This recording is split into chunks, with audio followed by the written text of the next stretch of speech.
City Church. And I'm really honored to be standing here today on Tax Day with two esteemed members of the President's Cabinet and his excellent economic team, Treasury Secretary Scott Bessent and Small Business Administrator Kelly Loeffler. As we have seen this tax season, President Trump's working families tax cuts have put a historic amount of money back into the pockets of the American people this year. On the campaign trail in 2024, President Trump looked voters in the eye and promised them he would sign the largest tax cuts in the history of our country. And on Independence Day last year, President Trump and congressional Republicans delivered, passing the largest tax cut in history for working and middle-class Americans, including no tax on tips, overtime, and Social Security. They also passed unprecedented tax relief for small businesses, farmers, workers, and families. With Tax Day officially here, the numbers prove these tax cuts have been nothing short of extraordinary. More than 53 million filers claimed at least one of President Trump's signature new tax cuts. The average refund this filing season is more than $3,400. The Trump administration has issued more refunds and larger refunds than in any year of the history of our country. And I will allow Secretary Bessent to break down the numbers in greater detail. President Trump and Republicans in Congress have always believed that the American people know how to spend their money better than the government does. But what the American people must not forget is that every single Democrat in Congress voted against these tax refunds. The media has largely omitted this fact and other critical details in their stories covering the benefits of the Trump tax cuts. If the Democrats in Congress had gotten their way and blocked President Trump's historic legislation, Americans would have faced the largest tax hike in history, nearly $4 trillion. The average taxpayer would have seen a 22% increase in their tax rates. Democrats in Congress have proven over and over again that they are the affordability frauds who believe the government should keep more of the American people's hard-earned money. This president and Republicans in Congress fundamentally believe that Americans deserve to keep more of their hard-earned paychecks. It's a clear contrast for American families to keep in mind. So with that, I will turn it over to our great Treasury Secretary, Scott Bessent, and then he will turn it over to Kelly. Thank you. Good. Thank you, Caroline. I'm here to tell you that it has been a fantastic tax season. It has gone smoothly. It has gone efficiently from the point of view of the IRS, but most importantly, it's been a great tax season for the American people.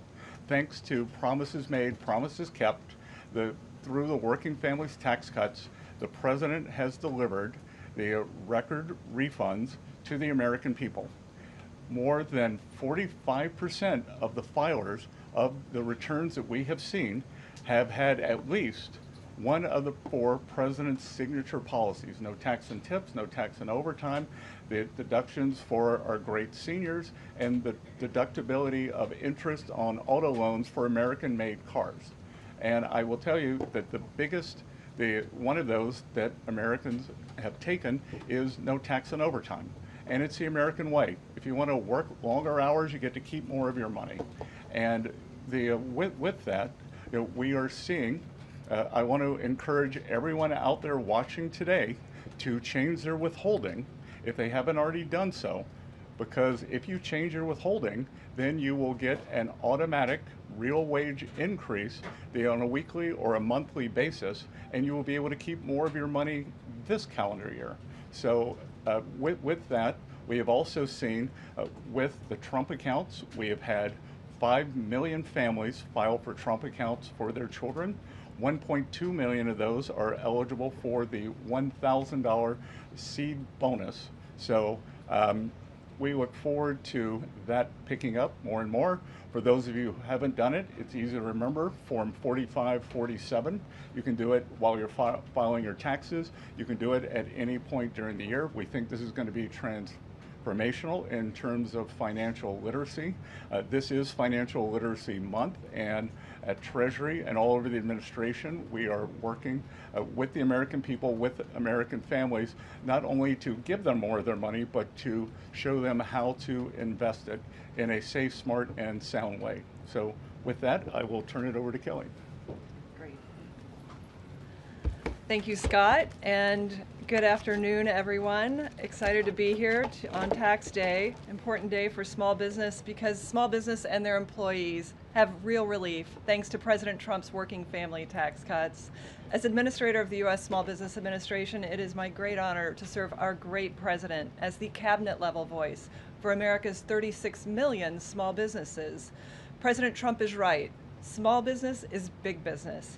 Indeed, they are a massive economic engine that creates 2/3 of all new jobs. They represent 99% of all businesses, and they drive about half of our GDP. The working family tax cuts are putting money back into the pockets of the hardest working Americans. That's why small business and their employees are benefiting the most. President Trump and congressional Republicans have saved Americans from a $4 trillion tax hike, including a staggering 20% tax increase on working families. It would have destroyed millions of jobs. Now, I've traveled the country from Maine to Alaska, and not a single worker, not a single small business asked to pay $1 more in taxes, yet every single congressional Democrat voted to raise taxes, not just on small businesses, on our workers, on our seniors, on hardworking families.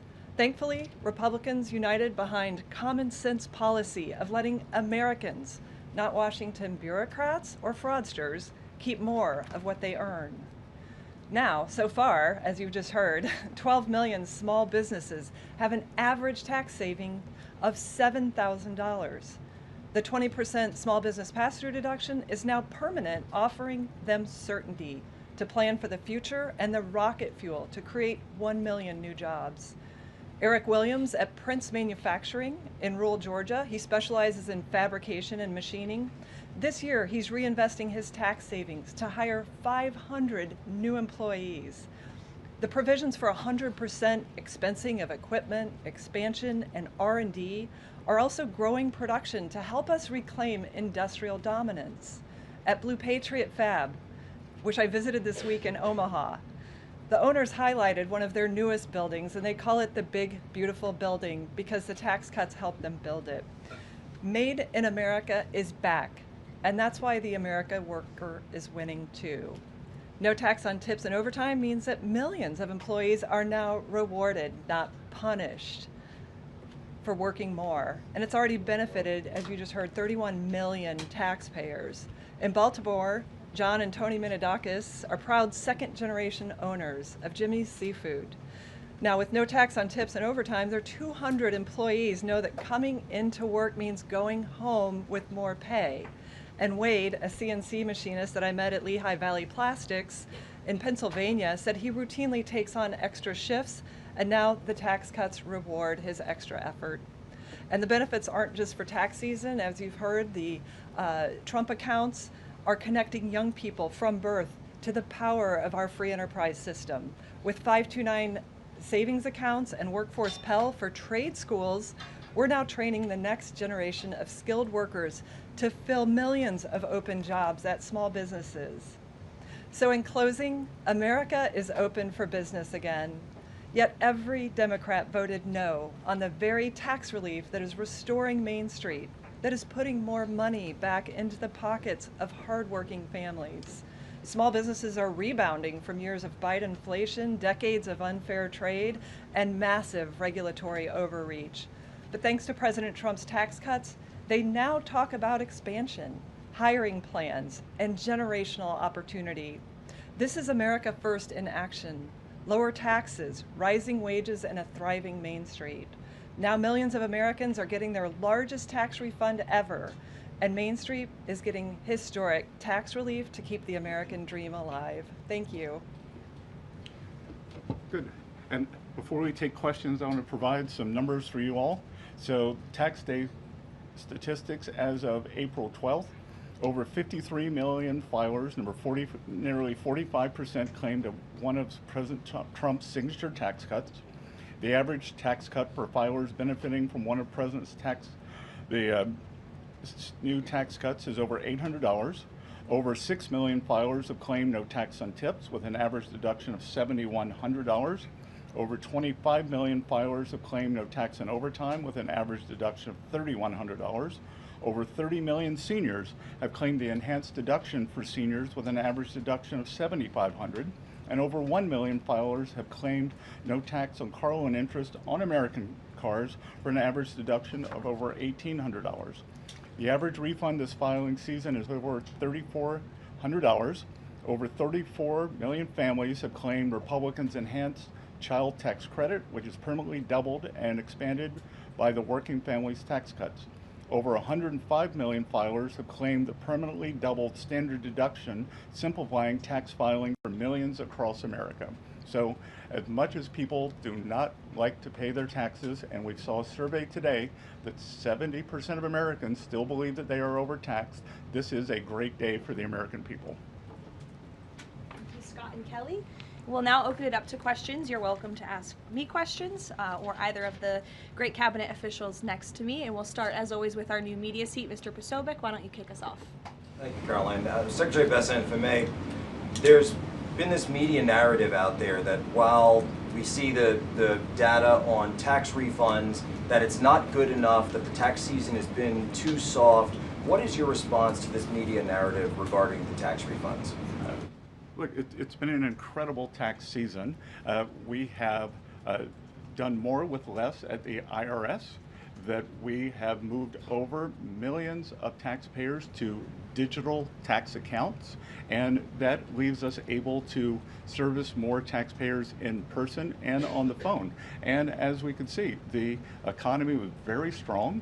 We are seeing growth across the board in all areas, and as Kelly said, small business, Main Street are really the big beneficiaries, and this is what they don't want you to hear. That Wall Street always done great. This administration is focused on parallel prosperity and bringing prosperity back to Main Street, and that starts with people keeping more of their money. And one for Caroline as well as the administration in general, if I may. This past Saturday, I published a video of now former Representative Eric Swalwell in bed. The president's heading to Las Vegas. Well, Eric Swalwell was in Las Vegas in this video. I'm told, according to geotagging, this scandal has erupted now. Accusers coming forward, many others coming forward, as well as questions regarding his extremely close relationship with Arizona Senator Ruben Gallego. And I want to know if the administration had any comment on the fact that Senator Gallego seemed to be very vocal about wanting the release of the Epstein files, and yet when questions come to his own involvement with Eric Swalwell, he doesn't seem to want to provide anything. Yeah, look, I think the accusations and allegations against former Representative Swalwell are despicable and disgusting. I think it's also quite plausible, as you point out, Jack, that there were many other Democrats in this town on Capitol Hill who knew about his perhaps illegal behavior, certainly his disgusting and inappropriate behavior, and why were they silent for so long? I think those are questions that must be raised of these sitting representatives, including Mr. Gallego, and I hope that the journalists in this room will do their jobs, and the journalists on Capitol Hill will do their jobs to ask Democrats in power how they knew about such despicable behavior from one of their elected representatives for so long, but never said or did anything about it. So that's what we hope to see as far as the White House and the President is concerned. Thank you. Peter. Thank you. I have one for you and then one for Secretary Bessent. Sure. For you, Caroline, there are now 10 American scientists who have either gone missing or died since mid-2024. They all reportedly had access to classified nuclear or aerospace material. Is anybody investigating this to see if these things are connected? I've seen the report, Peter. I haven't spoken to our relevant agencies about it. I will certainly do that and we'll get you an answer. If true, of course, that's definitely something I think this government and administration would deem worth looking into, so let me do that for you. Thank you. And Secretary Bessent, it doesn't sound like we're going to have $3 a gallon gas by summertime, which we had initially been told by the Energy Secretary. He now says that it would be very aggressive if we're going to get to the $3 a gallon gas by the summer. So when are we really going to get $3 a gallon gas? Well, I think that's going to be the up to how the negotiations go. President Trump said this morning that he thinks we're nearing the end. The U.S. kept their side on the ceasefire. We've stopped firing. the Straits of Hormuz have not been completely reopened, so we will see, and I'm optimistic that during the summer we will see gas with a 3 in front of it sooner rather than later.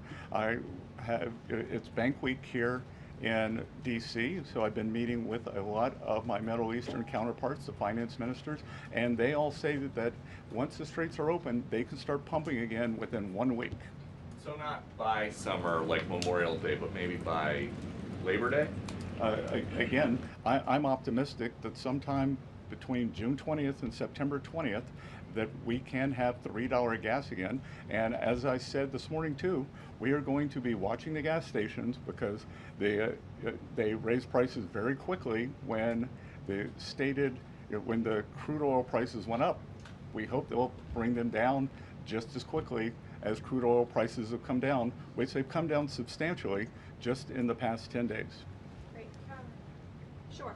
Caroline, can you give us an update on the president's thinking on the next attorney general? A lot of names have been going around, like Ron DeSantis, Rudy Giuliani, Ed Martin. They're being floated as contenders. What qualities is the president looking for in a new AG? And will there be accountability for what many have described as weaponization within Biden's office when he was the president? Sure. Well, certainly ensuring that there's accountability for the weaponization of justice that took place under the Biden administration is a top priority for this president. With respect to names that are floated, there are always names floated in the press. Sometimes I have a chuckle when I read some of the reports about certain people floated for certain jobs. As far as the president is concerned right now, Todd Blanche remains the acting attorney general. The president feels he's doing a good job, and that's where it remains right now. I don't have any personnel updates for you today. Annie. Thank you, Caroline. I have a question for you and also for the Treasury Secretary. First of all, there was an interview that Dr. Mehmet Oz did recently where he described the president's views on his own diet. He said that he argued that diet soda is good for him because it kills grass, and if you pour it onto the grass, the grass is killed, and it therefore must kill cancer cells.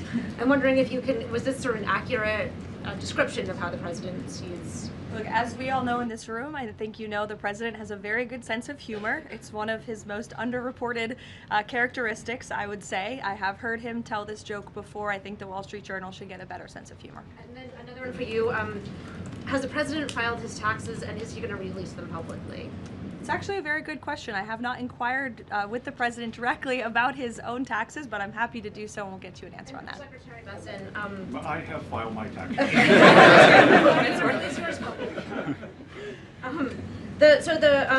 The president has publicly said that you are the reason that he has not fired Chairman Jay Powell. Will you make that case again to him, as he's recently said that he still wants to fire the chairman? Look, I am confident that the process that we have laid out in terms of Kevin Warsh, becoming the next Fed chair, he's going to have the hearing on the 21st of this month. He's a great candidate. We know that the Republicans on the Senate Senate Banking Committee are aligned in that, and I am very optimistic that Kevin Warsh will be the chair of the Fed on time, and that will be a moot question. Stephen, go ahead. Secretary Besant, you mentioned that the no tax on overtime is the biggest one that people are claiming. I think you said 25 million people. Have you seen evidence that more companies are offering overtime or that people are working more overtime and increasing their productivity? And the second question, the health insurance industry is advertising heavily in DC, describing themselves as the good guys in the whole healthcare system. President Trump has threatened to haul in their executives and force them to lower prices. Can you provide any update on the administration's efforts there?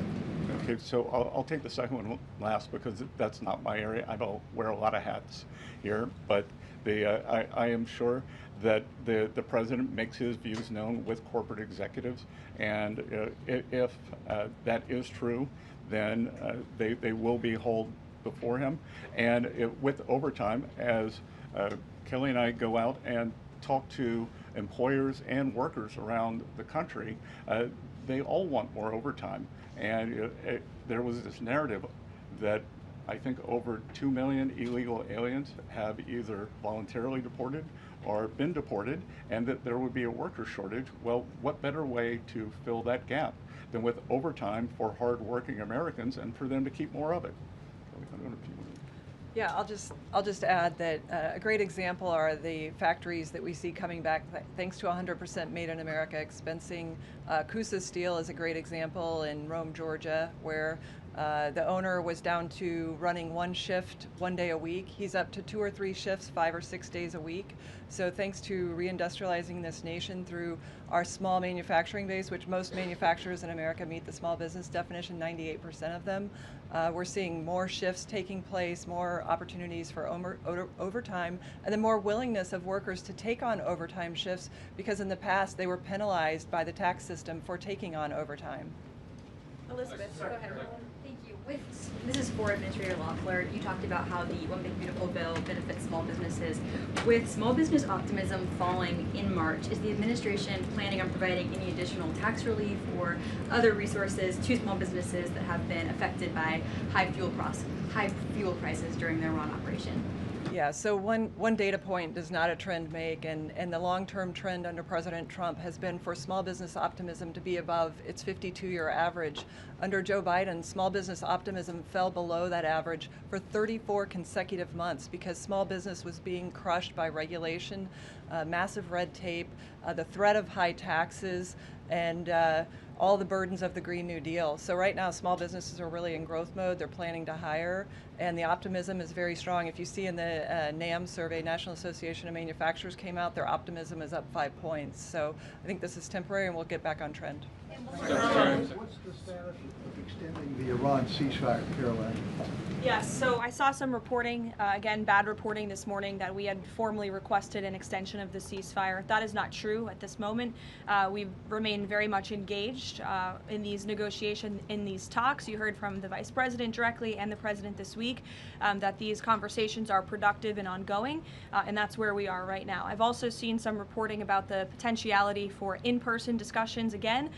Those discussions are being had, but nothing is official until you hear it from us here at the White House. But we feel good about the prospects of a deal. The President mentioned that in his interview yesterday, and it's obviously in the best interest of Iran to meet the President's demands. I think he's made his red lines in these negotiations very clear to the other side, and so we are continuing to see how these conversations go. Would those talks be in Islamabad, or where would they be the next round? They would very likely be in the same place as they were last time, yes. With the same, I would just want to make one point that's important to the President. The Pakistanis have been incredible mediators throughout this process, and we really appreciate their friendship and their efforts to bring this deal to a close. So they are the only mediator in this negotiation. While there have been many countries around the world who want to offer their help, the President feels it's important to continue to streamline this communication through the Pakistanis, and so that's what continues to take place. Will. Thank you, Caroline. How much room do you see for additional sanctions being placed on Iran? And do you feel like the United States is getting enough support from allies on that front? There was a letter that went to Oman and some other allies that suggested maybe the sanctions weren't, this could be for Secretary Bessent as well, but the sanctions basically weren't having the effect that the United States wanted. I'll let the Treasury Secretary who's in charge of sanctions answer that question. Yeah, I think that's not a correct characterization. Yesterday, we announced Operation Economic Fury, and we, for over a year, we have had maximum pressure on the Iranians, both on blocking payments into the Iranian state and going after the accounts of the IRGC.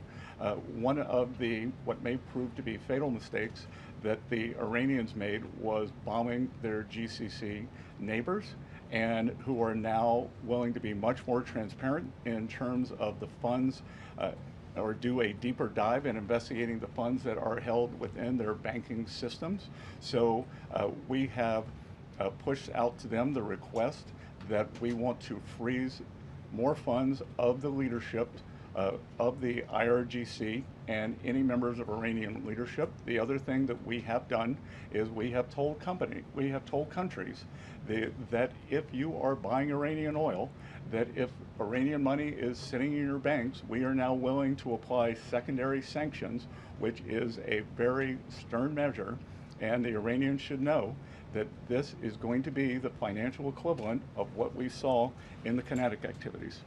Is this an example of expanding the war economically as opposed to militarily? Is this another phase? Exactly. Secretary, what was the coordination? Any updates on the insurance program, the U.S. reinsurance program for ships and tankers sailing through the Strait of Hormuz? Any update on that, sir? Well, it's now up to $40 billion. It's run through the DFC, and we are waiting for the ships to be able to get some semblance of normality, and then they can come to the DFC and our private sector partners and request the insurance. And what do you tell private shipping companies out there right now nervous about this whole thing, saying, you know, wondering if they should even get near the strait? What's that? What do you tell to encourage shipping companies to do business through the strait? Well, I think we're going to have to wait and see when they are permanently open, because this is a mechanism. When we declare that it is safe, they also have to have insurance. Lloyd's of London had skyrocketing insurance during the time. The rates are still very high. So we want to provide, the U.S. government will make a profit on this, but we want to provide a more normalized level and an economically sound basis for ships to move in and out of the Gulf as they did before the start of the conflict. Caroline, I appreciate it. Thanks, Caroline. Yeah, thanks, Caroline. I appreciate it. So, I want to cover two topics, if I could: the tax day, but also the confirmation. So, the confirmation hearing set for next week for Kevin Warsh, but Senator Tom Tillis is still a no, and he's holding firm on that. How are you going to win over Senator Tillis to get this confirmation out of committee? Well, I'm sure Senator Tillis wants to do the best thing for the Federal Reserve, for the American people. He has publicly said that Kevin Warsh is a great candidate for the chair. So let's get to the hearings and see where we are then. I want to ask you about tax day, if I could. So the tax gains that you've talked about through the One Big Beautiful Bill, is that going to offset the consternation from Americans, for lack of a better term, over the $4 a gallon of gas? Well, again, as I said, no one's ever objected to more money in their pocket. So the Americans have more money. They can decide how they want to spend it. And I did want to come back to the overtime question, because I was up in Westchester County last Friday, and I met with several of the first responders and police unions. And those, whether it's our great policemen, our firemen, our ambulance drivers, they all now want more overtime. And you know how great it is to have them to be able to be engaged and keep more of their money. Thank you, Caroline. For both of you, perhaps, are President Trump's threats of a 50% tariff against China still on the table now, or is the letter exchange that you talked about now taking that off of the table? Well, as you know, the president spoke about the letter with respect to he and the correspondence between he and President Xi. President Xi assured the president that they are not supplying Iran with weapons throughout this conflict, and that assurance was made to the president. It's obviously something the administration keeps close tabs on with respect to tariff. You have any update on that, Mr. Secretary? I don't have an update on the tariffs, but I do have an update on sanctions. Iran is used to be the largest state sponsor of terrorism. China was purchasing more than 90% of their oil, which is about 8% of China's energy needs. We believe this blockade in the Straits, there will be a pause of Chinese buying, but I will tell you that 2 Chinese banks received letters from the U.S. Treasury. I'm not going to identify the banks, but we told them that if we can prove that there is Iranian money flowing through your accounts, then we are willing to put on secondary sanctions. And are you Nick, go ahead. Thank you, Caroline. Go ahead, Nick. Just a quick follow-up. So my question's for are you considering any more sanctions relief, Mr. Secretary, for countries that are suffering right now in order to get more oil to your allies? We will not be renewing the general license on Russian oil, and we will not be renewing the general license on Iranian oil. Because again, that was oil that was on the water prior to March 11th. Right. So all that has been used. Thank you, Nick, go ahead. Treasury Secretary. As you both noted, 53 million Americans have used one of these new tax exemptions the president enacted. Can you speak to not only the relief that's bringing specifically working class Americans like waiters, bartenders, overtime workers, but also the impact this is going to have on the economy? Well, a couple of things there is I can tell you, I think Kelly's very popular, but I think with service workers, I may be the most popular cabinet secretary in D.C. because when I show up, a doorman, the not so much bartenders, but waiters, waitresses, they all say, thank you for no tax on tips. Again, I was in a diner up in Westchester County, and this is a home run in terms of what's happening with these folks. And what we can't tell you yet, and we will be able to provide data at a later date, that 52 million is how many have used at least one of those. So we expect that there are probably multiple filers who have used at least more than one of those 4 signature things. And look, again, this is the America First, Americans, hardworking Americans keeping more of their money, just like with our small businesses. If we go back and look, when you hear the left talk about this was a tax cut for millionaires and billionaires, they wanted to raise the tax rate for everyone making more than $500,000. That is a small business killer. Thank you. I have one question for the Secretary and then the Administrator. Mr. Secretary, since we're on the topic of China a few minutes ago, we are a little over a year past Liberation Day, the tariffs.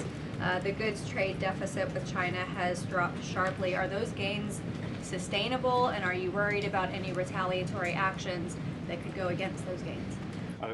I actually think we're going to be building on those gains in terms of the trade deficit dropping with China. Since last summer, there's been great stability in the relationship, and really the keystone to the relationship is the strong respect that the two leaders have between each other. My experience has been when the communication is at the top, then we follow that directive and those wishes. We had the meeting in Busan, Korea. In October, we will be having the state visit in Beijing, and so I expect great stability in the relationship, but that doesn't mean that our trade deficit can't continue dropping. Go ahead, for the Administrator, I know that there are orders and shipments of factory equipment. They are at record highs. How many small businesses has the SBA assisted with loans and supports, with loans to support them? Well, the SBA set an all-time lending record last year of $45 billion under President Trump, because small businesses now have access to the capital that they need to build in America. Again, we are becoming a nation of builders, and we see that on the ground. Factories expanding. As a result, we have record PMI, which is Purchasing Managers Index, manufacturing expansion, 2 consecutive months in a row of export records. And so when you look at where our nation has come in terms of export-import imbalance, it's been unfair to the American worker and to American industry, and we're reshoring whole industries because of this tax bill. Libby.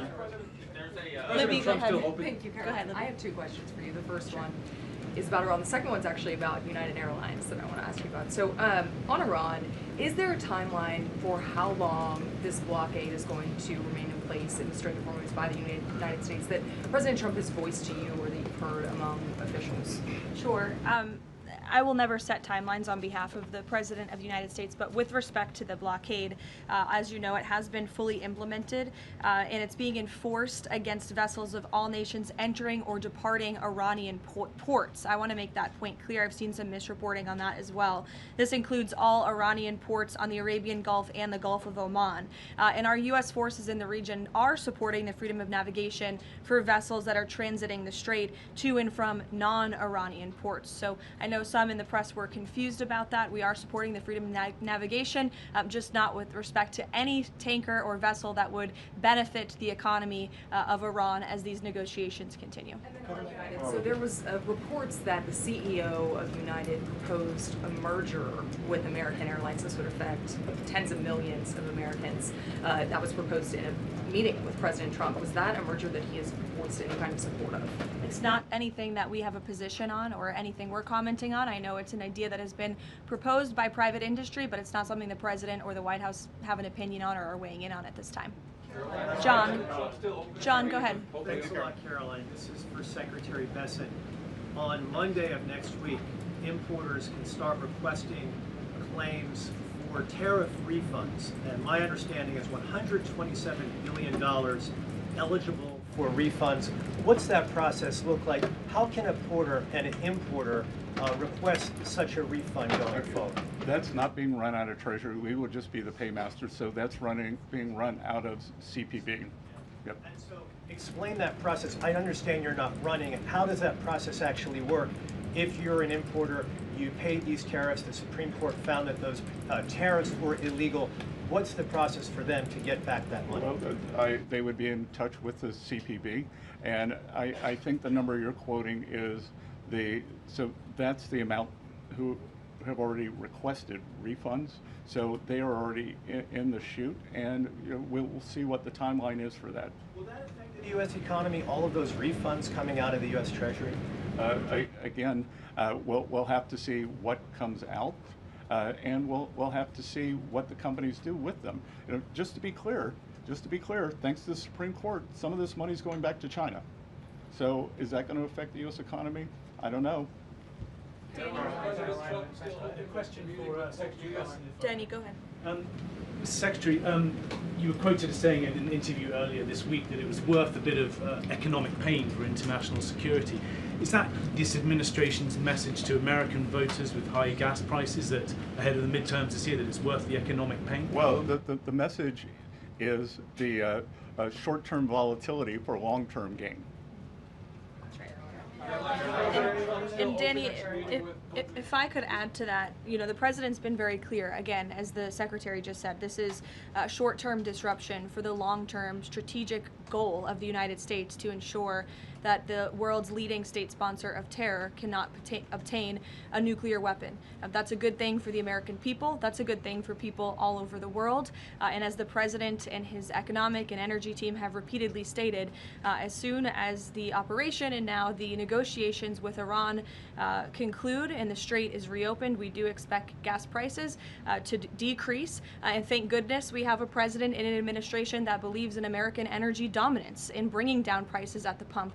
Look at how gas prices decreased over the past year since this president was in office. It's a stark contrast to the previous administration and Democrats in this city who believe in hampering our domestic energy industry, who believe in importing our most precious resources, who believe in implementing policies that created the worst inflation crisis in history. So President Trump has built the greatest economy in the world before.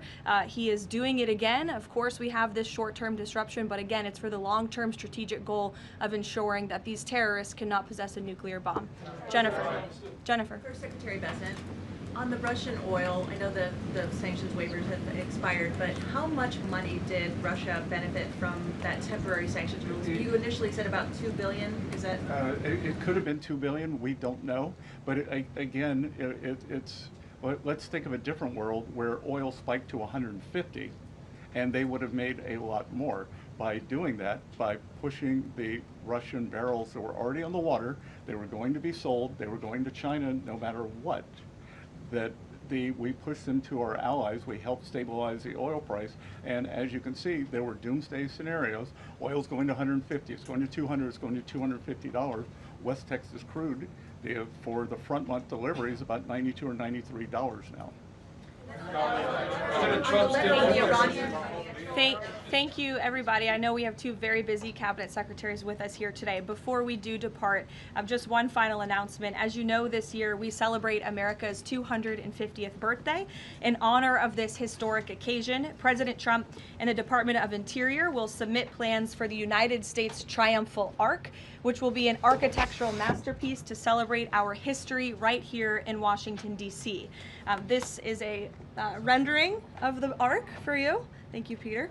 It's quite beautiful, as you can see, and this monumental arch will beam at 250 feet tall in honor of 250 years and stand on ground that is currently empty green space in Memorial Circle on Columbia Island, a man-made island in the Potomac River managed by the National Park Service. The United States Triumphal Arch will be outfitted with beautiful artwork and depictions celebrating the success of the American people over our 250-year history and the enduring triumph triumph of the American spirit. Long after everyone in this room is gone, our children and grandchildren will remain inspired by this national monument. Beginning construction this year on the architectural arc is a fitting way to commemorate the 250th anniversary of American independence.